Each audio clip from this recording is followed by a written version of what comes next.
तो ये आपका चैप्टर 2 है, sectors of the Indian economy.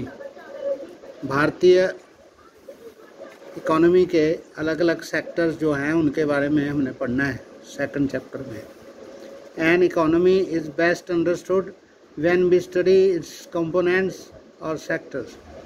एक इकोनॉमी का अच्छी तरह से समझने के लिए हमें उसके कंपोनेंट्स और सेक्टर्स को पढ़ना पड़ता है। Sectoral classification can be done on the basis of several criteria. अलग अलग फैक्टर को बनाने के लिए अलग अलग तथ्य होते हैं। In this chapter 3 types of classification are discussed. इसमें जो आर्थिक चारा है उसके 3 भाग किए गए हैं, उसका वर्गीकरण 3 तरह से किया गया है। पहला है प्राइमरी सेक्टर, दूसरा सेकेंडरी सेक्टर और तीसरा टर्शरी सेक्टर। और आगे है ऑर्गेनाइज्ड और अनऑर्गेनाइज्ड सेक्टर, पब्लिक और प्राइवेट सेक्टर।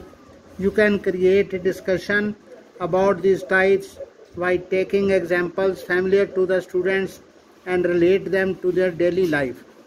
आप इसकी क्लास में डिस्कशन कर सकते हो। जो बच्चे जो हैं उनको जो आता है, जो जिस चीज़ से एग्जांपल जो उनके फैमिलियर हैं उनके साथ उनको डिस्कस कर सकते हो, जो आपकी डेली लाइफ में आपके सामने आते हैं। It is important to emphasise the changing roles of sectors.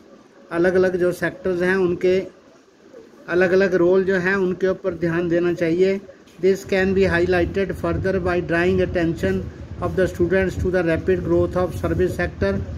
तो ज़्यादा जो अटेंशन है बच्चों की वो उसको हाईलाइट करना पड़ेगा कि सर्विस सेक्टर कैसे तेज़ी से ग्रोथ कर रहा है। While elaborating the ideas provided in the chapter, the students में need to familiarise with a few fundamental concepts such as gross domestic product, employment etcetera.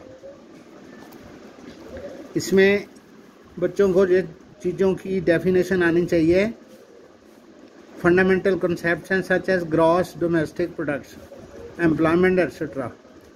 यानी कि ग्रॉस डोमेस्टिक प्रोडक्ट्स होता है देश के अंदर भीतर जितने भी लोग रहते हैं उनकी जो टोटल कमाई है, जो उनकी टोटल आमदनी है या देश की जो कुल आमदन है उसको ग्रॉस डोमेस्टिक प्रोडक्ट जीडीपी कहते हैं। एम्प्लॉयमेंट होती है हमारे देश की, जो लोग काम करते हैं, किसी के पास पैसे के लिए काम करते हैं। Since the students may find this difficult to understand, students को ये समझना थोड़ा मुश्किल लगेगा।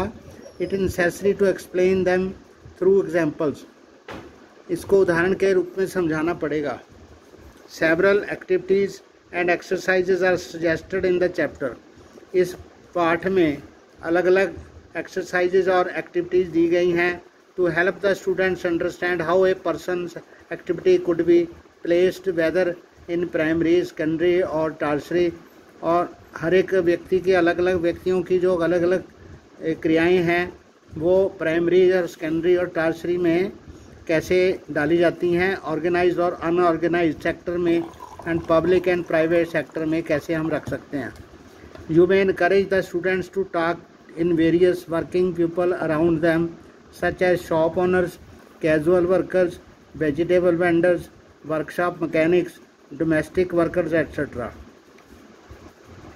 तो हम सभी तरह के जो कामगार हैं, जैसे शॉप ओनर हैं, दुकान वाले, कैजुअल वर्कर हैं जो कभी कभार जिनको काम मिलता है, दिहाड़ीदार होते हैं, वेजिटेबल वेंडर जो सब्जी बेचते हैं, वर्कशॉप मैकेनिक हैं, डोमेस्टिक वर्कर जो घरों में सफाई का काम करते हैं।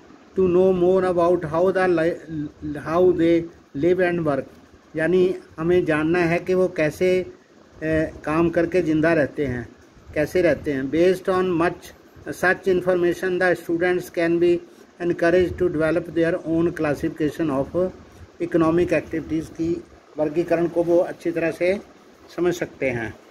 Another important issue to be highlighted is about problems caused by the changes in the roles of sectors. जो अलग अलग सेक्टर्स के उनकी भूमिकाएं हैं वो बदल जाने पर भी समस्या होती है इसको समझने में। The chapter has taken the example of unemployment and what the government can do to solve it. तो बेरोजगारी की समस्या को भी यहाँ पर डील किया गया है और ये भी देख रहे हैं कि सरकार इस चीज़ को कैसे सॉल्व करती है। The declining importance of agriculture and growing importance of industry and services should be related to the experience of the children by taking more examples that they may observe in their day-to-day life. लोगों का रुझान खेती से कम हो रहा है, service sector और कारखाने बढ़ रहे हैं, तो ये बच्चे देख सकते हैं, चिल्ड्रन जो स्टूडेंट्स हैं वो इसको डेली लाइफ में देख सकते हैं। Information derived from the media could be used for this purpose. जो मीडिया में इसके बारे में जो इन्फॉर्मेशन है उससे सीखा जा सकता है। You may encourage the students to bring important cutting and stories from, यानी कि ये जो सारा दिया गया मैं बता रहा हूँ ये टीचर के लिए है कि जो इन चीज़ों को कैसे समझाए कि टर्शरी सेक्टर कौन सा है, प्राइमरी सेक्टर कौन सा है और सेकेंडरी सेक्टर कौन सा है। Sources of information, the GDP data used in this chapter pertaining the gross domestic product at factor cost by industry of origin at 2011-12 prices is taken from real time handbook of statics on Indian economy. भारतीय आर्थिकता के जो real time handbook है उसमें 2011-12 के जो prices हैं industrial level पे और ग्रॉस डोमेस्टिक प्रोडक्ट के वो यहाँ पर दिए गए हैं। And other information relating to Indian economy for evaluation purposes particularly to develop the analytical ability of the learner. सीखने वालों को समझने में आसानी करने के लिए teachers can refer to this report through the internet to get data for different years.